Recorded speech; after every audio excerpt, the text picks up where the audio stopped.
जी हाँ, तो खूब स्वागत बा आप सभी के भाई भोजपुरिया यूट्यूब चैनल में। तो कहल जाए तो फिर पवन सिंह और उनका फैंस लोग से जुड़ल नया एवं बड़ी रिपोर्ट लेके आए बनी, जो कि आज ही देर दोपहर के जब पवन सिंह जी ये उद्घाटन ओपनिंग समारोह में पहुंचने हैं, फिर सारा फैंस लोग अपना एक नया कतू से चारों तरफ तहलका मचा दिलो और गर्दा गर्दा उड़ा दिलो। जी हाँ, तो यहाँ पे सिक्योरिटी काफी भारी तमाम संख्या में रहा। सिक्योरिटी कमांड कलर से कहा कि पवन सिंह जहाँ रहे वहाँ के तादाद ज्यादा रहा फैंस लोग के। जी हाँ, फिर फैंसों का वाहवाही भइल बा। जी हाँ, तो फिर फैंस लोग नया बड़ी रिपोर्ट तैयार कर बनी, तो आप लोग सारा कुछ जान सकें डिटेल साथ।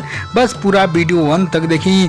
उससे पहले एक और रिक्वेस्ट करें आपसे कि यदि आप भाई भोजपुरिया यूट्यूब चैनल पर नया बनी तो जुड़े में जरूर सब्सक्राइब कर दें, घंटी की दबा के ऑल ऑन कर लें, ताकि सभी न्यूज वीडियो सबसे पहले आप तक पहुँचते रहे, मिलते रही, देखते रहे आप सब। जी हाँ, तो कहल जा पवन सिंह जी आज पहुँचने ओपनिंग उद्घाटन समारोह में। ई समारोह सुपर डुपर हिट तो भइबे होइला और फैंस लोग भी कोई कमी ना छोड़लस। जी हाँ, पवन सिंह के तो यही रूप बा कि फैंस लोग के तादाद देख के सारा दरिया दिली पवन सिंह जी अपन बखूबी दिखा पाए। जी हाँ, फिर फैंस लोग के साथ सेल्फी कई शेयर कैले बना और फोटो खबर मिलल तो आप लोग रिपोर्ट तैयार करिए।